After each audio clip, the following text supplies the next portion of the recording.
Thank you and welcome to the show this morning. The topic this morning is the Great Debate. And we're fortunate to have with us to talk about the Great Debate Professor Dr. AAl-Hadid, formerly from Tennessee State University. And of course, Dr. AAl-Hadid, you've been with us many, many times. And I think that for most of our audience, you really need no introduction, literally. But in case there might be a few people who might not have seen you within this context before, let's have you to give us some information about your background, your education, and some of the experiences before becoming involved with the topic, the Great Debate this morning. Then we'll talk about, by the end of at that time, it should be time for the first commercial break, and then we'll get into the second segment dealing almost exclusively with the Great Debate, as well as that last 10-minute segment. Let's do it from that perspective.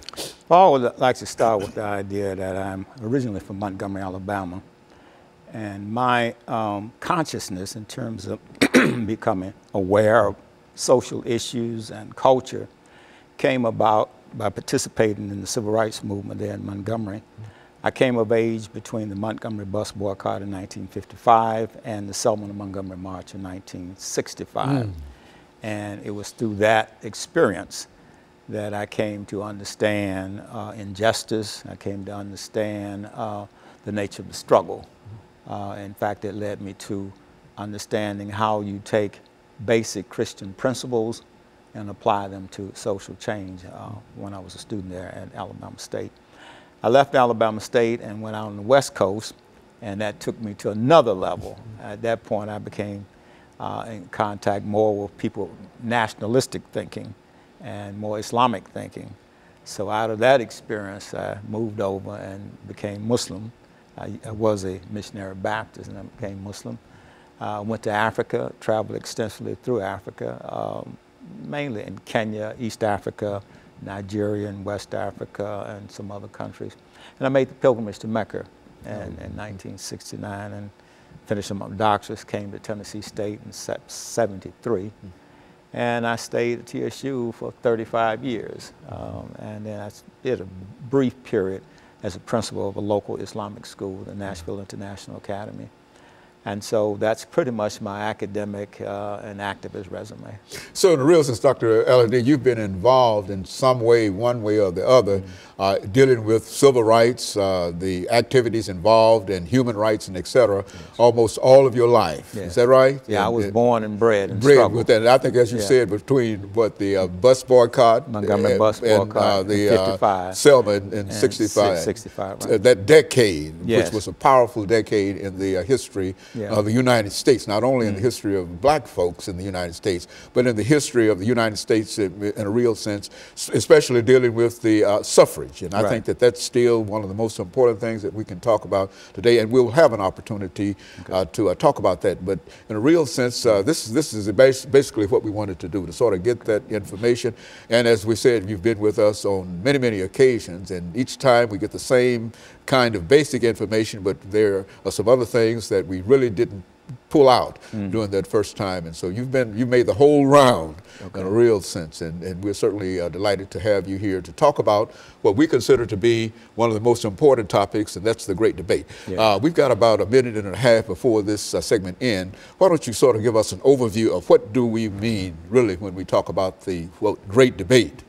Well, as we defined it at Tennessee State, the Great Debate is a culture and intellectual forum within which we debated contemporary social issues. The goal was to try to find a synthesis between the philosophies and the theology of Malcolm X and Martin Luther King, and try to find where they came together in common unity and harmony. Because historically, a lot of people felt that they were so different that they didn't have anything in common, but as they progressed in the struggle, you find that they start to converge and they came closer together. So our goal in the Great Debate was try to figure out how can you unify these two philosophies, these two theologies, and then apply those principles to contemporary social issues. And you've also, I think, started to apply the Great Debate to individuals or various personalities, because I recall that at one time we did a great debate on the President Barack Obama, and the Great Debate. And I think that that was one of the most popular shows that we've had dealing with President Obama and the Great Debate. Right. And so what we're going to do, we're going to take our first commercial break, excuse me, and then we'll come back and we'll pick up at that time, beginning with the Great Debate. Mm-hmm. And we'll be back with our audience following this very, very short commercial.